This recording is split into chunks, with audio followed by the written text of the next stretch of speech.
जय माता दी। सभी श्रोताओं और दर्शकों को मेरा नमस्कार। आप सभी का स्वागत है आपके अपने YouTube चैनल कहानी टॉकीज पर। आप सभी को चैत्र नवरात्र की हार्दिक शुभकामनाएं। माता रानी की कृपा आप पर और आपके परिवारजनों पर सदैव बनी रहे। तो आइए आज की हमारी इस वीडियो में जानेंगे चैत्र अष्टमी और नवमी में कैसे करें व्रत का पारायण। साथ ही विस्तार पूर्वक जानेंगे कन्या पूजन और कलश विसर्जन के विषय में। तो आइए आरंभ करते हैं। चैत्र नवरात्रि की शुरुआत 22 मार्च से हुई थी और 30 मार्च को इसकी समाप्ति होगी। नवरात्रि में अष्टमी नवमी का खास महत्व होता है। अष्टमी में के दिन महागौरी और नवमी के दिन सिद्धिदात्री माँ का पूजन किया जाता है। अष्टमी 29 मार्च को जबकि नवमी 30 मार्च को मनाई जाएगी। हवन के बिना नवरात्रि की पूजा अधूरी मानी जाती है। चैत्र नवरात्रि में पूरे 9 दिन माँ के विभिन्न स्वरूपों की उपासना का विधान है। अष्टमी के दिन महागौरी और नवमी के दिन सिद्धिदात्री माँ का पूजन किया जाता है। अधिकांशतया चैत्र नवरात्रि के अष्टमी के दिन ही व्रत का पारायण हो जाता है। व्रत पारायण के साथ ही सबसे महत्वपूर्ण चीज होती है कलश विसर्जन। यह कार्य सभी को विधि विधान के साथ करना चाहिए। इससे माँ भगवती का आशीर्वाद आपको प्राप्त होगा और घर में सुख शांति और समृद्धि होगी। अष्टमी 29 मार्च को जबकि नवमी 30 मार्च को मनाई जाएगी। हवन के बिना नवरात्रि की पूजा अधूरी मानी जाती है। अष्टमी तिथि 29 मार्च दिन बुधवार के दिन पड़ रही है। इसे दुर्गा अष्टमी भी कहते हैं। चैत्र शुक्ल अष्टमी तिथि 28 मार्च 2023 शाम 7:02 से शुरू होगी। इसका समापन 29 मार्च 2023 को रात 9:07 पर होगा। तत्पश्चात नवमी तिथि प्रारंभ होगी। इन दिनों दिन सूर्योदय से पहले उठें। अगर आपका व्रत नहीं भी है तो भी उठकर स्नान करें और पूजा जरूर करें। पूजा के लिए साफ कपड़े पहने। इस दिन शुभ मुहूर्त में ही पूजा करने का प्रयास करें। मुहूर्त बीतने के बाद पूजा का महत्व नहीं रह जाता है। संध्या काल का समय दुर्गा पूजा के लिए सबसे शुभ माना जाता है। संधि काल के समय 108 दीपक जलाए जाते हैं। अष्टमी के दिन संधि काल में ही दीपक जलाना शुभ माना जाता है। संधि काल का ध्यान रखें। हवन के बिना नवरात्रि की पूजा अधूरी मानी जाती है, इसलिए इन 2 दिनों में किसी एक दिन हवन जरूर करें। यद्यपि और अग्यारी करने के बाद आप कन्या भोजन कराएं। यथाशक्ति कन्याओं को उपहार दें। कन्याओं में से एक कन्या को आप भगवती के 9 अवतारों का एकीकृत स्वरूप मानते हुए उनका विशिष्ट पूजन करें। दान दक्षिणा दें। पैर धोएं। इस कन्या को दुर्गा मानकर 9 दिन में आपने देवी निमित्त जो भी सामग्री या प्रसाद निकाला हो वह उस कन्या को दे दें। कन्या पूजन के बाद देवी भगवती का सपरिवार ध्यान करें। समय याचना करें कि हे देवी, हम मंत्र पूजा विधान कुछ नहीं जानते। अपनी सामर्थ्य अनुसार और अल्प ज्ञान से हमने आपके व्रत रखे और कन्या पूजन किया है। हे भगवती, हमको हमारे परिवार कुल को अपना आशीर्वाद प्रदान करो। आप इस घर में सदैव विराजमान रहो। हमको सुख समृद्धि विद्या बुद्धि विवेक धन यश प्रदान करो। इसके बाद देवी सूक्तम का पाठ करते हुए यह मंत्र विशेष रूप से पढ़े। या देवी सर्वभूतेषु शांति रूपेण संस्थिता नमस्तस्यै नमस्तस्यै नमस्तस्यै नमो नमः।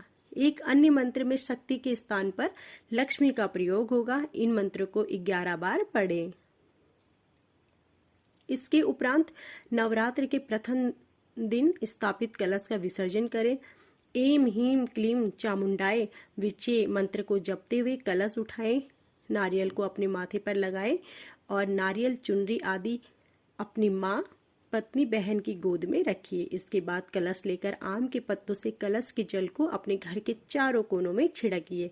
ध्यान रहे सबसे पहले किचन में छिड़के, यहाँ लक्ष्मी जी का वास है। इसके बाद अपने शयन कक्ष में, स्टडी रूम में, ड्राइंग रूम में और अंत में घर के प्रवेश द्वार पर छिड़किए। बाथरूम में जल नहीं छिड़कना है। कलश के जल को तुलसी के गमले में अर्पण कर दें। जो सिक्का कलश में डाला हो उसको अपनी तिजोरी में रख लें और उसको खर्च ना करें।